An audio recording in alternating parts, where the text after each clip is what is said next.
Hey, everybody. Welcome back to Dustin's Vinyl. We had a few technical difficulties, but we're back and we're ready to rock. Happy Inauguration Day. Very excited for Smoking Joe Biden as our new president. Very excited about it. I think it's going to be very exciting for the country. I feel like we already feel a weight lifted off of us. And Kamala Harris, I mean, come on. How cool is that? First female vice president. She's going to rock it out. It's so nice to be able to look at her and not Pence for another 4 years. It was a great inauguration. The reason I bring it up is because it's important, and it was some great music up top. It was pretty exciting. Lady Gaga, who I try not to like her. I was, but then every time I see her, I'm impressed by how good she is. She's kind of a Grace Jones, Madonna thing going. She's this fusion of herself and very, very talented. And she killed it, sang national anthem, and it was on pitch, perfect. And it's Lady Gaga's hard to follow. And then so they throw in J-Lo, Jennifer Lopez, the amazing Jenny from the Bronx. She's saying, "This land is my land." Woody Guthrie's song. She did a great job. Thought she nailed it. And that was a lot of fun to see her. She looked amazing as well. And then to close it out, Mr. Garth Brooks sang Amazing Grace. And the fact that Garth Brooks is kind of being, supportive of Joe Biden and everything, he probably lost 1 million fans just because his fan base, and he doesn't care. And that's how badass he is. And he's a guy that I think, I'm not really into him. I'm more into Johnny Cash or whatever, those kind of artists. But he really was the outlaw country guy today. The fact that he would, stand behind Joe and then risk all that fan base. And he did a great job. Amazing Grace. It was a funny little moment. He tried to get everybody to sing with him, and everybody was like, "Nah, man, we're wearing masks. We're not going to sing Amazing Grace." But it was a lot of fun. Very excited. And, I think it's going to be a good transition for everybody. So that's that. That's America. And America's going to be great. So my random pull of the day is a British band, actually. We talked a little bit about them last week. This is a Bee Gees album, and a lot of you might have watched the documentary that is on HBO. This is a really cool, rare Bee Gees album. I've never seen it. A lot of times I'll just buy albums and I haven't heard of them and just be pleasantly surprised. And this is one of those albums. The title of it is Trafalgar, something like that. I could barely say it, but it's a really cool album. You got the Bee Gees, and got my ring light there. And I don't know what it was with in the 70s. Everybody wanted to wear these Captain Crunch outfits, but that was kind of a thing. But this is a really good album, man. It's like from top to bottom. It sounds great. And a lot of times when people, when we think of Bee Gees, they go Saturday Night Fever and all that stuff. And that is a great album. But this has the sound before a lot of the heavy disco that the Bee Gees were with. It was some of these early albums are really kind of ones that just didn't get a lot of play, radio play for sure, but they're really good stuff. So the first song here, "How Can You Mend a Broken Heart," is a really good Bee Gees song, "Greatest Man in the World." Israel is a cool song, "Line in the Winter." So anyway, this is a cool Bee Gees album. And if you hadn't seen the documentary, it's phenomenal. Jeff's seen it like 5 times. It's a really cool kind of exploration of what happens when you're talented and sometimes you get too popular, and how, sometimes that can hurt your career and things like that. And then just kind of just the amazing sound that this band had. I've never heard harmony better in my life. And, it's just really cool to get you some Bee Gees. So go for that kind of vintage Bee Gees stuff. And speaking of that, a lot of people ask me, where do I get my vinyl? And I do get them in a lot of record stores, and I do go to like a Salvation Army and things like that. And so a lot of times it's hard to get, good albums at a Salvation Army. So what I recommend is going every day to some thrift store. And then that's when the new albums come in and you could get stuff. I got this for like $1 and it's in perfect condition. So you really got to kind of stalk the kind of Salvation Army stores, and you'll find some good vinyl there. So that's what I got up top. Very excited. And I think today's theme would be dudes that sing really high. So but we'll talk about that in a second. I'm bringing my host. He's a very funny comedian. He's worked in the music business for a really long time and worked with a lot of different bands. And he's cool, good friend of mine. Jeffrey Paul, what's up, buddy? What's going Hello, on, man? Dustin. How are you, bud? Happy Inauguration Day. I know you're excited. We're very excited. Yeah. Did you see that? Did you see that up top? The music up top? That was great. Lady Gaga. I watched. I missed that. Okay. I did watch them come in. I like that part. You gotta watch the music, listen, man. And tonight is great. How great is it? Foo Fighters, Bruce Springsteen, John Legend. Come on. I mean, that's how cool the Democrats are. That's way better than Kid Rock and Ted Nugent. You know what I mean? I'm just saying. I don't know about that, but I'm just saying the talent factor is amazing. Yeah. Foo Fighters and Bruce Springsteen. Are you going to argue me on that? Come on. I think I like Kid Rock and Nugent. I think those are over good the bands. Foo Fighters and Bruce Springsteen. Come on, man. Let's don't start this early. Maybe shut up.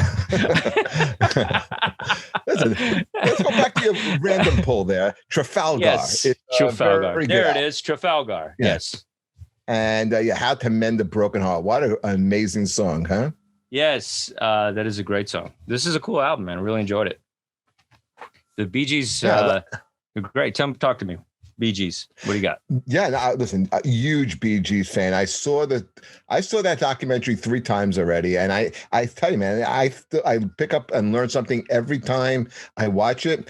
And I had my son watch it, and he couldn't believe that when you look at like them singing, like he knows them from Saturday Night Fever music because that's it's the most popular. But then when you hear like a couple of years later, like 10 years down the road, and they put out "You Win Again," and then in the 90s they put out "Alone," he couldn't believe it was the same band. Yeah, no, they're great.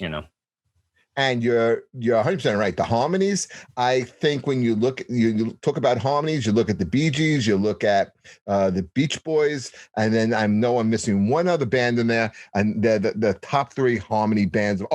Maybe like one of those surf bands, like the Everly Brothers or something like that. Great harmonies. Beach Boys, just amazing. Absolutely. Even Oak Ridge Boys were great harmony, actually. Oak Ridge Boys, sure, yeah. They were Elvira, right? That's one of their big hits, yeah. Yeah, that was a good one. But let's talk about probably top 10 album of all time. Ooh, really? Okay. Arguably, of any band, of any genre. Wow. Yeah, that's what I think about this album. We are talking the 1975 fourth album release from the band Queen, the classic, A Night at the Opera. And I mean, right off the bat, as comedians, we got to love it because they took it from the title of a Marx Brothers movie. And it's, I mean, for me, there is really not a bad track, and you're only talking about great tracks on it. And last week we talked about the different blends of music that Living Colour did. Look at the different types of songs on this album, the different instruments. You got, besides guitars, you got harps and ukuleles and different sounds. And it's just so great. So let's get into the tracks. And let's start with the opening track. What'd you think of, and what, before we do this, let's bring in Adam. Okay, because this is Adam's first time listening to this album. Dustin, you're a veteran of this album. You know this album, right? I'm not actually. No, I'm not. You're not. I own it, and but that isn't. I got it a little bit later. But yeah, I enjoyed it. But we'll go into it. But hey, Adam, good to see you, buddy. So I am. Hello, Adam. So I'm really dying to know what you guys thought about. So let's start with Death on Two Legs. What did you guys think about this? Great song. I love. It's kind of a cello up top or something, some sort of bowed instrument that's kind of womp womp. It's kind of a, I don't know if that's a horn or a cello. Like that's the thing about this band. There's so many instruments, but it could be anything because they experimented so much, like you were saying. Yeah, I think it's a guitar. Is it a guitar? Okay. Yeah. It's great. Go ahead. I was gonna say Brian is just known for like overdubbing and playing track over track and then bringing it down. So that's what that sounded. But go ahead. So what did you think of the song? It's great. It's kind of a spacey rock song, which I think this album kind of has that space rock, I guess, if I were going to give it some sort of theme. Yeah, it's great, man. It's in the solo in this is amazing. It's like the guitar work is great. It's great. Really kind of reels you into this album. It's fantastic. Adam? Yeah, I mean, this this song is about their former manager too. It's a really venomous song also. I've always thought this was like one of the first diss tracks. Right. I mean, it is a nasty song. When I was a kid, I listened to this when I was a little kid, and I thought it was about a woman. And then when you get older and you understand what he's singing about, this is a nasty, this is like, man, you fucked me over song. I mean, look at the opening. You sucked my blood like a leech. It's like, I saw Queen several times. And when they would introduce this song, he would introduce this song as, this goes out to a real motherfucker of a gentleman. And he's talking about Norman Sheffield, their original manager that screwed him out of money and gigs and stuff. So this is what it's about. And it's like, the line in there is so obvious. You stole all my money, yet you want more. I always thought Death on Two Legs was about a woman. And it's about a guy who screwed them over, like a record company slimy executive. It's a phenomenal song, great song to open an album. And this is they did this album was independent, right? Because I know they had problems with the record label. They didn't want to do this. No, they were still on the label. But they did it on their own though, without producers, is what I read. That they didn't. It was like they were having problems with.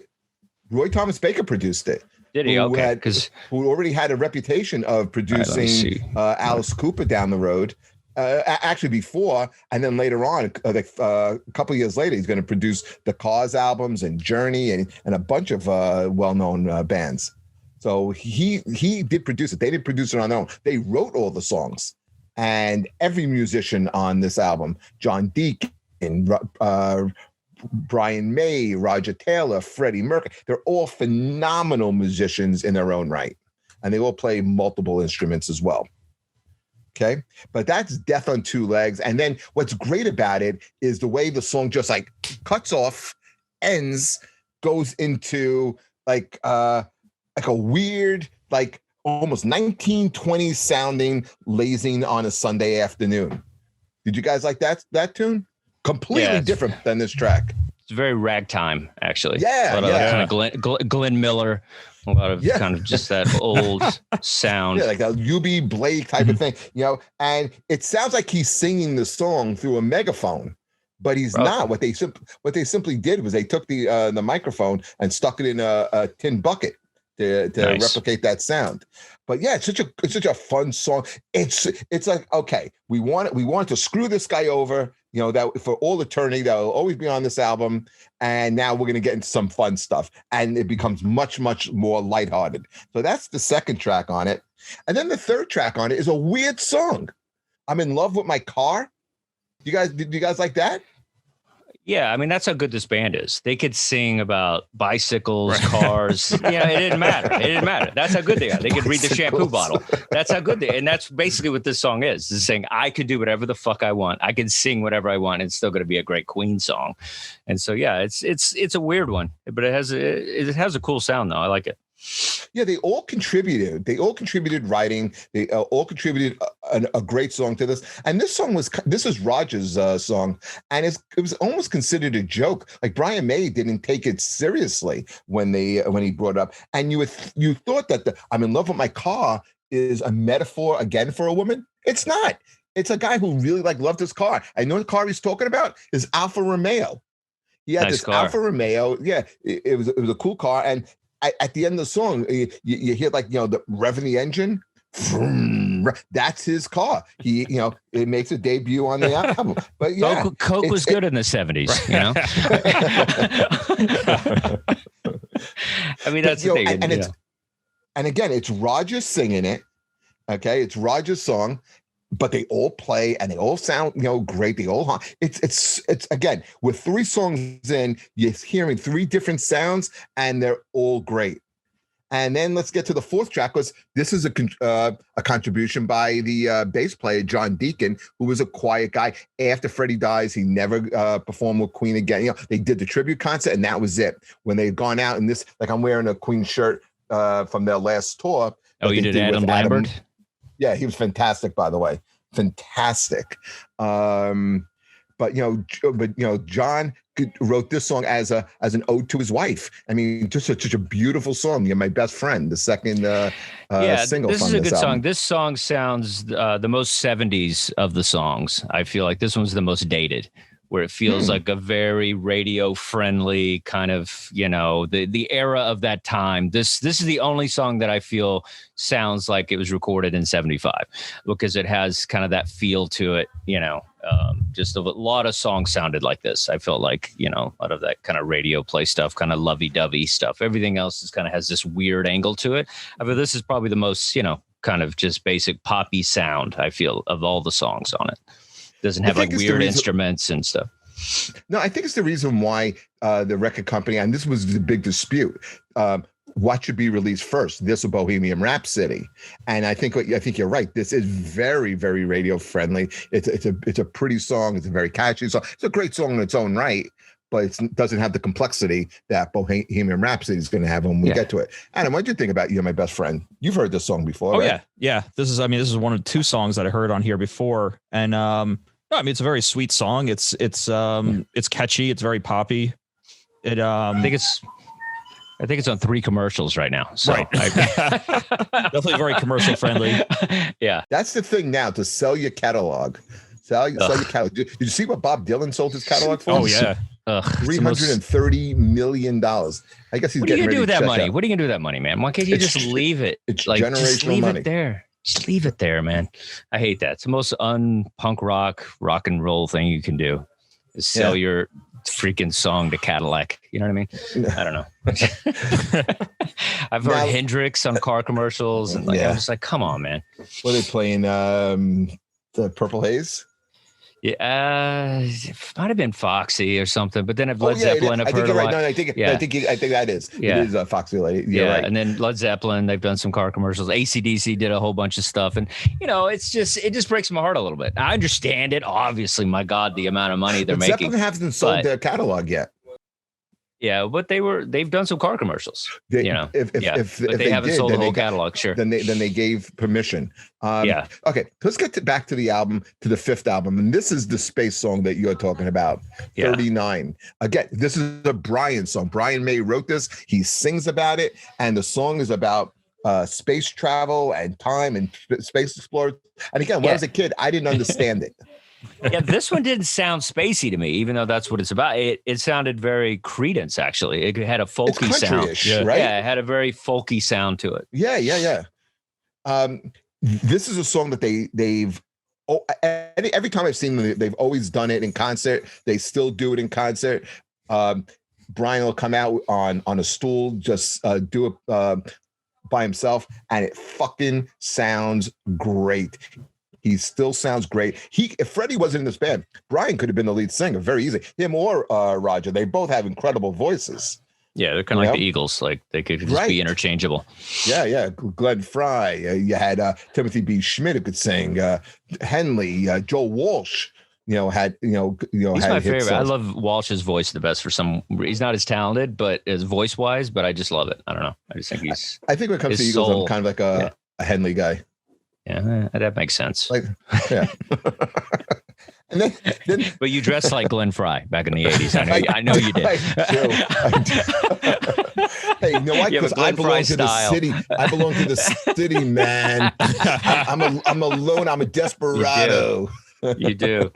Before we continue, anybody want to contribute to this album out there? Anybody like this Queen album? You Twitch people, put your controllers down and interact with us. Damn it.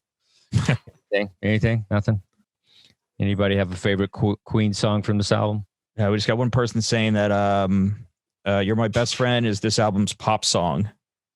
Yeah, That's what absolutely. Dustin just said. Yeah. Yeah, absolutely. It's very, very poppy. It's a great dog. It is. And then I didn't even realize it was on this album when I heard it. I was just like, it didn't even make sense because everything else feels like this operatic thing. And then it's like this song's just kind of like, hey. Everything goes in its own direction, really. It does. Yeah. Like now, I think the next song after, I think, is the worst song on the album, which isn't a bad song. And to me, this sounded very, very 70s. You know, I thought this sounded very 70s, was Sweet Lady. You know, it's kind of like another Brian May song, an up-tempo rocker type of song. It's a nice guitar groove. I like it. Yeah, but it didn't have like it didn't have like that it factor, that catch factor that any of these other songs have. And then I mean, you know, when you say that, I'm like, come on, dude. It's like it's like saying that brush stroke on the Mona Lisa at the bottom isn't as good as, you know what I mean? It's like, you know, it's still amazing. Most people wouldn't be able to pick out this song off of this album. Yeah, like the other that doesn't mean it's not great, you know. Yeah, I think the other songs stand out. I think this one is just kind of like, it's there. Yeah. I don't want to say filler, but it was a song that was written and it seems like it's in its time. It just has a very 70s rock sound to me. No, you have a point, but I just feel like I've never listened to an album that didn't have maybe one song that was kind of, you know, a B-side sound or something that was kind of, you know, a filler, if you will. Yeah, I feel. And then the first side ends with Seaside Rendezvous, which is a song that is very, very campy. It has clarinets in it and it has kazoos in it. And there's a segment in the song where it sounds like they're tap dancing, but it's actually thimbles on their fingers. And they're by the top of the piano and they're hitting the top of the piano, Roger and Freddie making that tap dancing sound. That was in the movie. That was in the great biopic. Oh, that's right. That was in but not for that song. That song wasn't in the it was in the movie. Oh, wait. I have a funny kazoo story. So my brother, he got 3 DUIs once, and the state put a breathalyzer on his car, and he had to breathe into a tube to start his car when he was drunk. It would go off or wouldn't go off, and so he figured out a way to beat it. He could start his car drunk if he had a plastic kazoo on the end of his tube, and so, so he's out there. It's good to know. It's good to. So I'm teaching you kids out there to drive drunk. If the state puts a breathalyzer on, just get a plastic kazoo. You know what I mean? It's not just for music. See, this is why people need to tune into this show. You know, people on Twitch, I hope you're writing that stuff down. You should. Okay. How to Beat a Breathalyzer Test by Dustin Chafin. That's right. Can't just talk about music. We got to make it fun. No, we're making it fun. Listen, we're giving back. We're giving back to the community. You got to give back. Is what we do on this show. The second side was, again, I when I think of this song, I think of myself as a little kid, like I think I was going into junior high school at the time. And this was my favorite song because it was so dark and creepy and long and weird. And that is Prophet's Song. And Prophet's Song is a song that was written by Brian May after having a weird dream about a flood. So basically, when you look at the lyrics of this song, he winds up borrowing from the story of Noah's Ark. You know, he talked about 2 by 2, my human zoo. Like he's talking about things like that. And that's what it's about. It's about a big storm that's going to come and, going to wipe out the world. And a prophet is warning people and this is the story of Noah's Ark. And this again, but what inspired him to write it is a dream he had, but it's such a heavy, dark. This is a great song. It's an epic rock song. I feel like a lot of people were influenced by this sound of this particular song. Like I feel like there's a lot. It has like a Dio feel. It has a lot of kind of different, ahead of its time. Ahead of its time. And and the fact that he had a dream and thing makes it a little more interesting as a song. I was in Kentucky and they built a life-size Noah's Ark. It's gigantic, and they have animals that walk in there. It's like I add these little bits of my life into these references to these songs. But so if you get in Kentucky, you can go to the real Noah's Ark. So if they ever have a flood, they can just all get on this ark. The way the world is going, I'm already going to start to build my own. but it's not going to be that big. It's going to fit me. Yeah, a lot of two of every animal. That's a lot of animals. I think a lot of animals is right. That's a lot. And then the song after it, complete opposite once again, and that is "Love of My Life." This is really portrayed pretty well in that Bohemian Rhapsody movie. This is Freddie, his love song to the girl he was dating at the time, Mary. Beautiful song. Brian is playing the harp on it.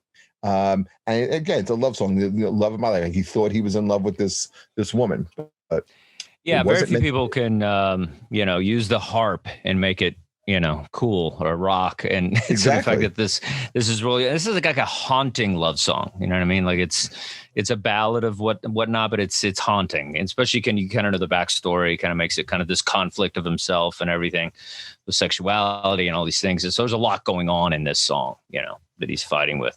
And I like haunting love songs too. I always bring up Evanescence. It's one of my favorite bands, and My Immortal is such a haunting fucking song.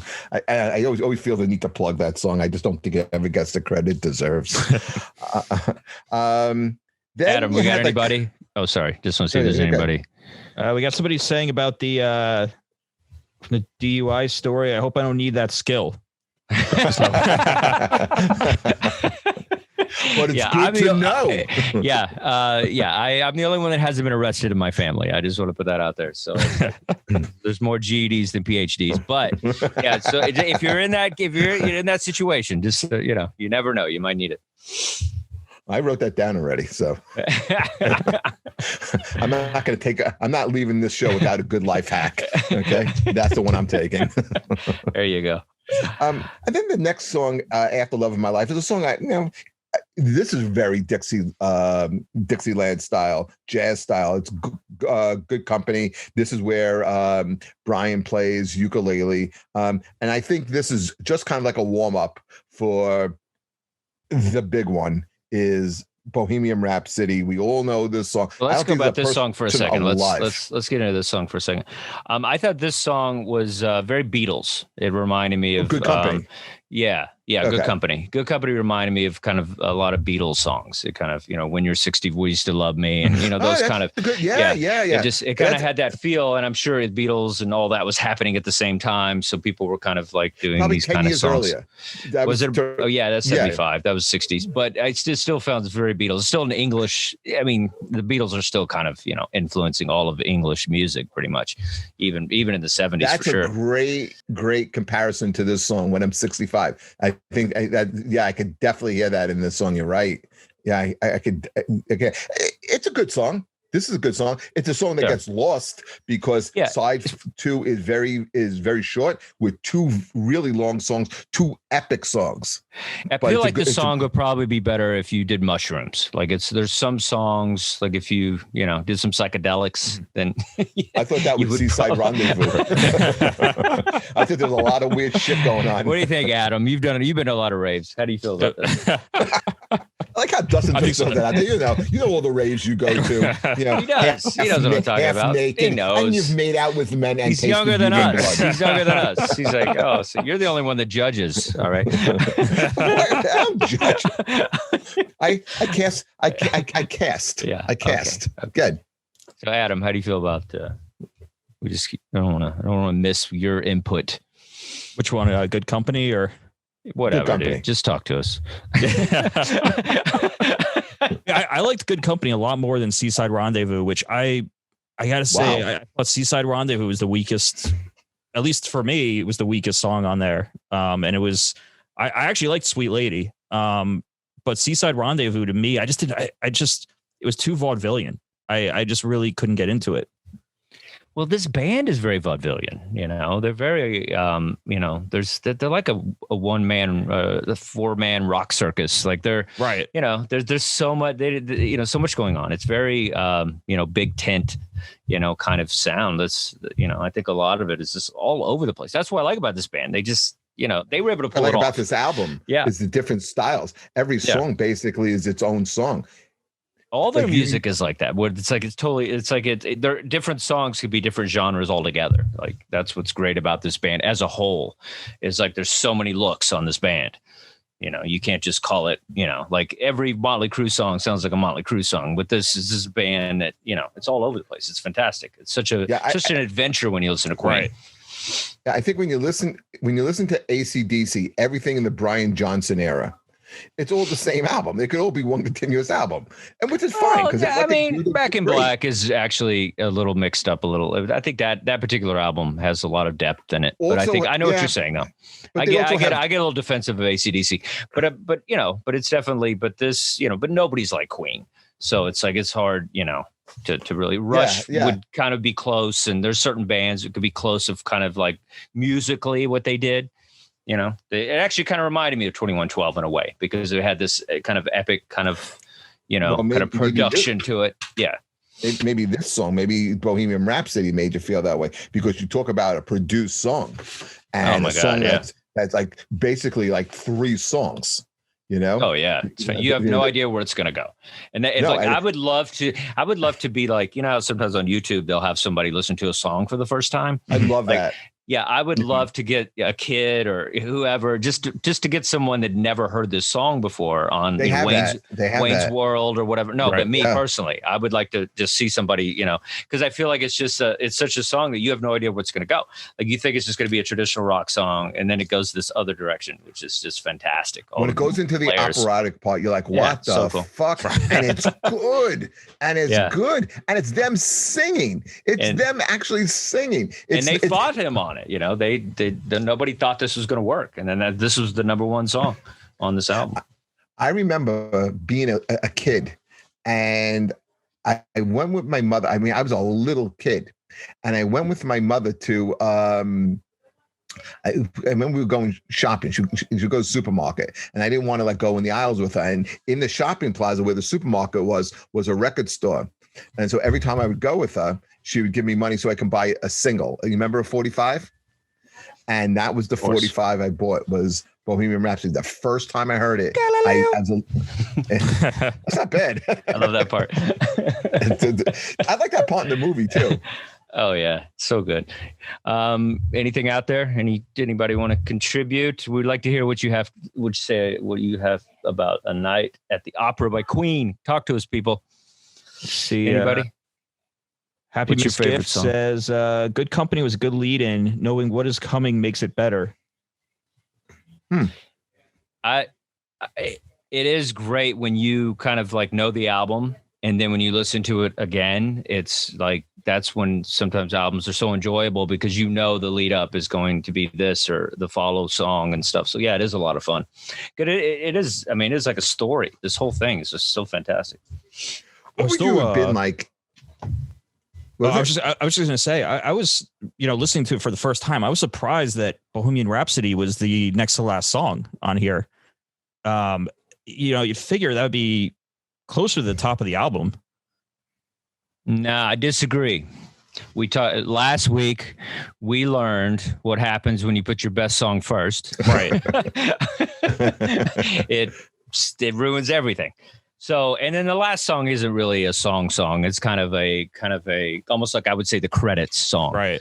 You know, 100%. Yeah, it's a short little kind of melody thing that's just kind of, it's almost like the aftermath of Bohemian. You know what I mean? It's just kind of like this, yay, okay, everybody, thanks for coming. Good. You know, that's what it feels like. So this is technically the closing song. You know. Bohemian. Agreed. I couldn't agree with you more on that. I also think, Adam, is that Death on Two Legs had to be the opening song because Freddie wanted to get that song out there. He wanted to set a tone. He wanted to send a message. And he, you know, again, he listened to the way he sings it.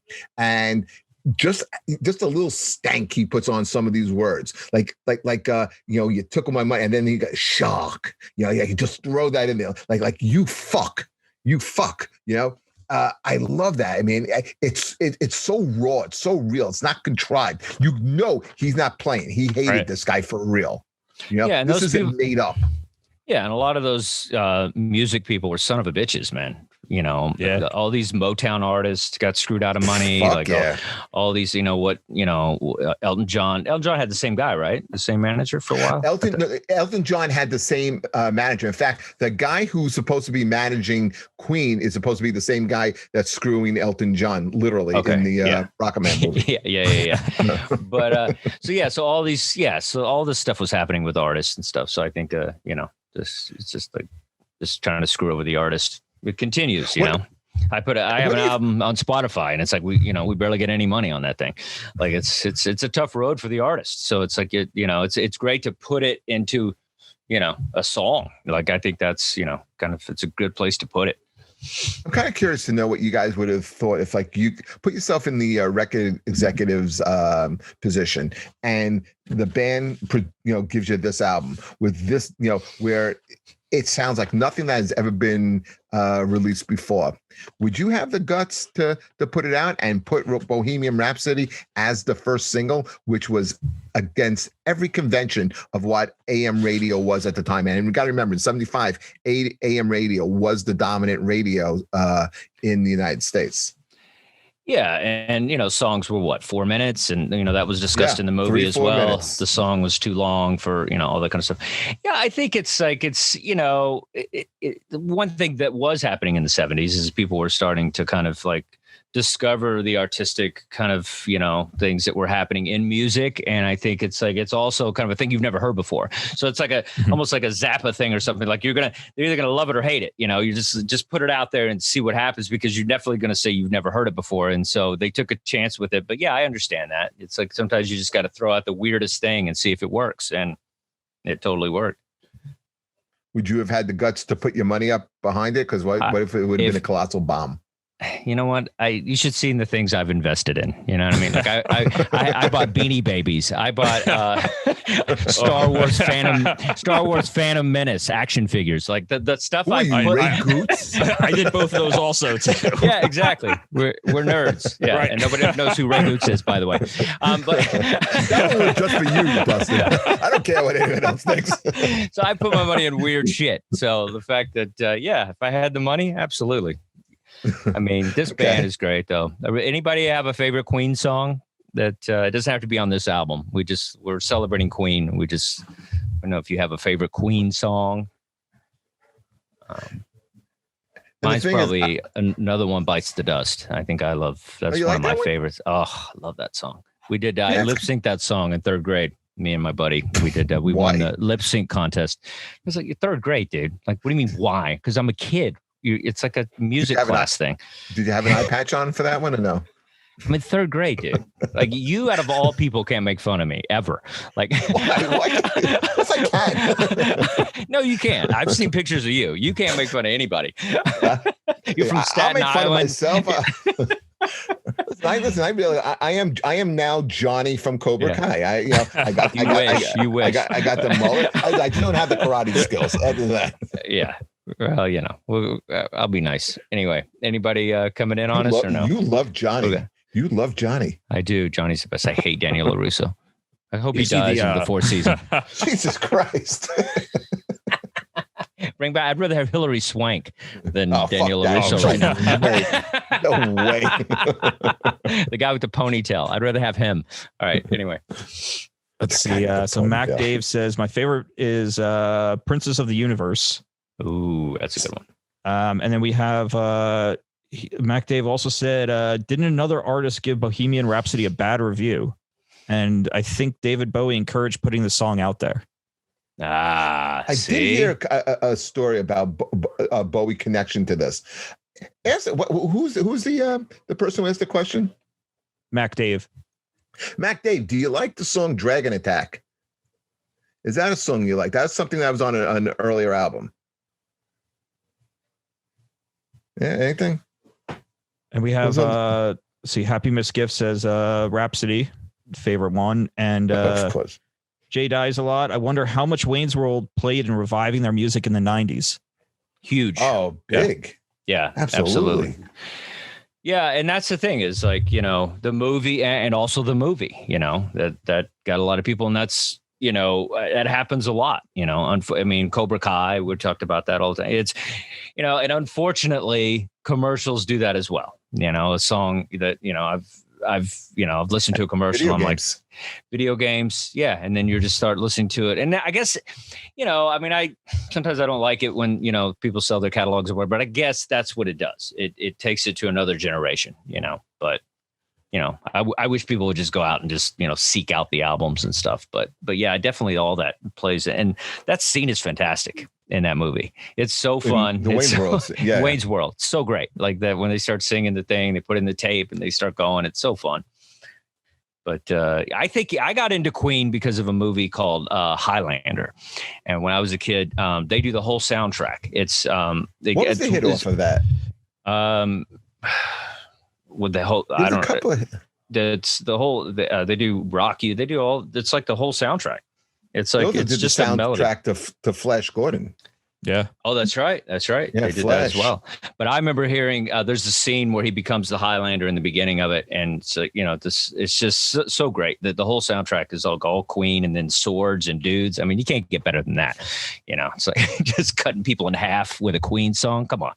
So that's what I found Queen. That was the Highlander 80s movie? Yeah, Highlander. It's fantastic. I want to see. Have you ever seen it, Jeff? No. Oh, it's one of the greatest. It's one of the greatest movies, man. It's fantastic. It's my top 10. I love that movie. It's anybody see the Highlander? The original Highlander? I forget what song is in the beginning, but it's a famous Queen song up top, and then it's like glass breaks. This is going to drive me crazy. I'm trying to find what was some of the big Queen songs off of here. Who Wants to Live Forever? Yes. Oh my God! Oh, that's an amazing song. Yeah. Who Wants to Live? In fact, because it's about immortality. That's the thing; they don't die, so that's why that song is kind of the theme of the whole movie. It's such a beautiful song, and I gotta say, when I saw Queen do it with Adam Lambert, he's not trying to replace Freddie Mercury. By the way, he's fantastic on his own. He's got pipes, man. He can sing. He can sing. But I got to say, the only song that I really think he may have sang better was Who Wants to Live Forever. He was absolutely stunning, beautiful. Out of all the concerts I saw, it has to be in my top 10 surprises of any song I've ever seen at a concert where like, holy shit, where did that come from? I did not expect it to be that good. That's how good. It's a beaut. Adam, do you know this song? Who Wants to Live Forever? Oh, anyone out there, you got to listen to the song. It's such an underrated Queen song. I didn't realize it was from Highlander, though. Yeah. Do you know the movie Highlander, Adam? I know. I haven't seen it in years, but I do know of it. Yeah. It's a good movie. Check it out. That's your homework, guys. Right. I want you both to see Highlander. Anybody else? Any new comments? Let's see. Before we get to the new albums of the week. So Mac Dave says they never heard Dragon Attacks. They're going to give it a listen. Yeah, give it a listen. Very heavy song. Very heavy song. It's like a metal song almost. And we got a bunch of people talking about Highlander and how there can only be one. There can only be one. It's such a great movie. I love it. But it's swords and immortality and Queen. That's all you need, man. And who was in that? Sean Connery? Sean Connery's in it. And then there's a dude that played Greystoke, Legend of Tarzan. I can't think of his name, whatever that actor's name is. I'm terrible with names. Terrible with names. Yeah, I kind of remember the poster. It was kind of like an orangey poster. They did like 5 of them. Then they did like they did a TV series. They did a whole thing. But Highlander, the original, is fantastic. The other ones I can't really vouch for because Mario Publes shows up in one of them, and it's not that great. But the first one is once Mario Peoples makes an appearance in a movie, he's like the Black Ted McGinley. It's over. He told me I was funny once. He saw me at Caroline's. He was like, "You're really funny," and I had it as a quote on my website for years. I was like, Mario Publes. Yeah, I mean, looking guy. I guess I don't know. I don't look at dudes like that. I'm not like. We are talking about Queen today. Yeah, we are talking about Queen. So I thought it was appropriate. So it's okay for men to love the appearance of other men. And Mario Peoples did do New Jack City, which is a great movie. It's classic. All right, Adam, what do you got for us, buddy? Take us home. So, all right, this one stood out this week. It looks like it's an amazing artwork. The Mandalorian Season 1 soundtrack by Mondo. It's limited edition, one-time pressing, Nice 8 LPs for all 8 episodes. And So it is excited. like $250, but it looks absolutely incredible. Is it really? Wow. That soundtrack is phenomenal. And it kind of reminds me of the old, what is it? The guy that did the Good, Bad, and the Ugly. Ennio, starts with an M, his last name. I can never pronounce it, but but it has like a, you would just say that. But that's a great soundtrack. And the music really makes that series that much better. I know, Jeff, I know you don't like Star Wars, but this is a really, you should watch this series, and I will pay you $100 that you'll like it. There's no way you won't like this series. It's a Western. It's fantastic, but the music is so good in it. So good. Okay. I mean, 8 LPs. It just, unfortunately, it's so expensive. But I mean, and all the artwork. I guess each LP has a different scene from the episode. Okay. Yeah, I mean, it's this is how good Star Wars is. Like I get socks for Christmas, right? And not only do I get socks, I get Star Wars socks, and so every day it's like a. it's like one day of Christmas Star Wars. You got that's the thing with Star Wars stuff. They market everything just like amazing. You know what I mean? And so even socks, that's how good Star Wars marketing is. So that's why this album is $250, because the Kenner Company or Lucas or whatever, they know how to market. So it's like they're the only movie that can get away with a $250 record. Them and Wu-Tang Clan, which I think that was like $1 million. What was that? What? Remember they released one album, and then that guy that went to jail bought it. Martin, the pharma bro. Yeah, and then he bought it for $1 million. It was one record, and it was like, it's the only record I've seen like that. A Staten Island group, by the way. We all know. Here's something you don't know is that Method Man is a client of my wife's. He brings his dogs to my wife's practice. Nice. Yeah, and I helped Pete Davidson get his start. Staten Island. Anything else? Yeah. Since we're on Twitch, we and this is a band that all of us like. 9 Inch Nails soundtrack to Quake. Oh, nice. 2 LPs. Love 9 Inch Nails. Very cool. And then their soundtrack work is phenomenal. Yeah. The Social Network, that's a great album as well. Let's see, and we also have a reissue of Iron Maiden's first album. Nice. My band.